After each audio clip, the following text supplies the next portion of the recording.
That's awesome. How are you staying in this great a shape, by the way? When I saw your age, I Well, was I mean, shocked, and I was like, get out of here." well, I don't think it's that strange. I mean, well, for one thing, I have a good memory. I remember having to bust my ass getting to the gym when I worked a full time job, and I'm competing against people who don't have to do that, right? So I remember how hard it was to do that, and promising myself, well, if working out is ever part of my job, I should be slapped if I'm not in the best shape. That I'm not in the shape that people expect me to be in. You know, as long as I'm not injured, I have no excuse. Uh, but you know, I look at it like I love to work out and train, so you know, um, that's kind of part of my job. Yeah, no, it is. I find that as I've gotten older, my metabolism's slowing down, and I'm like, man, I cannot do the same stuff. Whereas you look like you could be either 20 or 50. I would have no idea. You look exactly the same, I think. But I don't feel any different at all. I don't feel any different than when I was 25. There's nothing other than a few things that bother me when if I eat them. There is no indication that I know of as far as my age is concerned. I mean, I feel like I can do a lot of things at 25 that I couldn't. I could do a lot of things now that I couldn't do at 25. Um, I don't, I mean, knock wood, but I don't feel like I've lost a step. So it's I don't know. I mean, I think it's because I never really stopped. Yeah, you seem to be always working. I mean, just going through your IMDb resume, you have a million movies that are either in post production or pre production. Your schedule is insane. And Mm-hmm. you've been a hugely successful working actor for the better part of almost 25 years now at this point, right? Mm-hmm.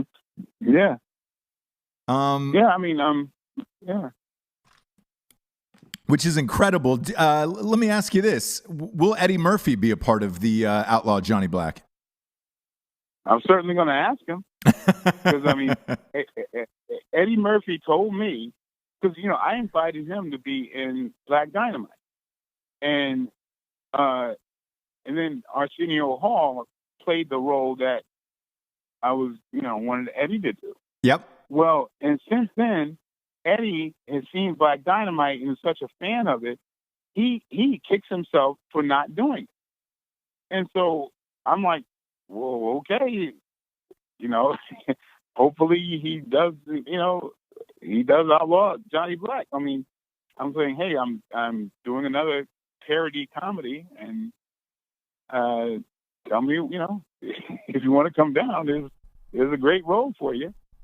That'd be But I great. mean, I'd love to see him back I'm doing definitely going comedies to call again. on my friend. What's that? I'd love to see him doing comedies again, wouldn't you? He hasn't acted in a long Uh, time. I personally have been I've been in Eddie Murphy's ear for 15 years. Back a long time ago, trying to encourage him to do dramas because people don't realize Eddie is a very introspective, very deep person, right? The role I've always tried to talk him into is I think he would be an amazing Martin Luther King. He'd be Eddie great. Murphy is very introspective and is a very deep thinking person, and all he has to do is play himself, and people will be shocked as to the depth that he has. And I feel like not only could he get the syntax and the verbiage of Martin Luther King, there's a certain pronunciation that they have that's similar. Right. But with a little weight, I think he can make. I think he can make you forget he's Eddie Murphy. But I mean, we had an argument back then. He says, "Man, people don't want to see me do that." I'm like, I don't know. I always said that. Hey, they accepted Jim Carrey. who was talking out of his butt. They accepted Robin Williams, who was sitting on his head saying "nanu nanu." How would they not be able to, accept Eddie Murphy? Well, Eddie is one, even as famous as Eddie is, I think Eddie is one of the most unsung performers in the history of movies. Eddie is like, I don't think there's anybody like Eddie Murphy. First of all, the essence of his comedy is his acting. Like when he's playing all these different characters, like at that dinner table scene, he's playing them from within. He's playing I know people are looking at the comedy, but he is actually inhabiting these characters. His acting is amazing, and just some of the stuff that he's put out there. He changed the face of comedy. Dare I say, even more than Richard Pryor. Yeah, it's funny you brought up Richard Pryor. I think that he should play Richard Pryor in a biopic, and I know that film's been gestating for a while. Well, I think there's a visual that maybe will mess with you a little bit, but when I look at the influence that Eddie Murphy has had, Richard Pryor had an influence.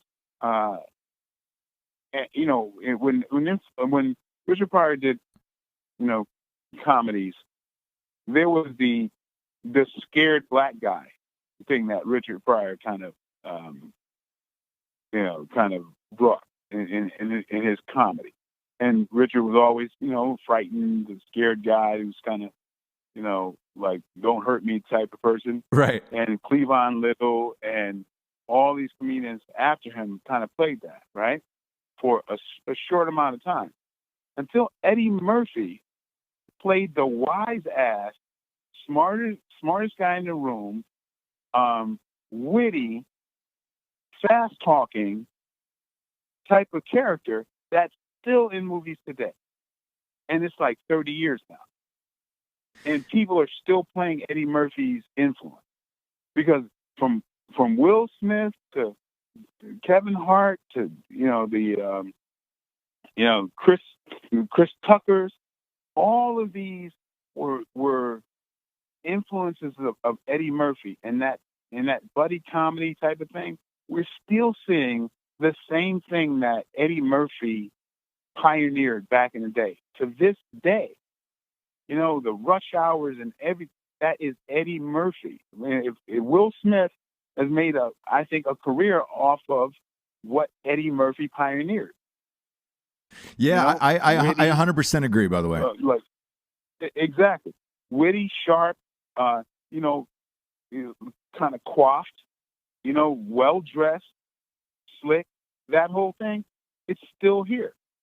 And you don't see any influence of what the thing that Richard Pryor his influences has stopped a long time ago once Eddie Murphy came about. Right. And I still think, and this is me personally, this is nothing against Will Smith, I still think he did it better than Will Smith. No, of course. And I miss him doing films. Did you ever get a reasoning out of talking to him why he didn't do movies? It seems like after Dreamgirls and he didn't win the Oscar, he just kind of walked out and then walked away from acting. I didn't really see him in anything after that. Did you? I feel like Eddie just kind of did because I think the word "they" kind of meant a little too much to him. He had a crew that he hung with that I think stoked the flames of his creativity.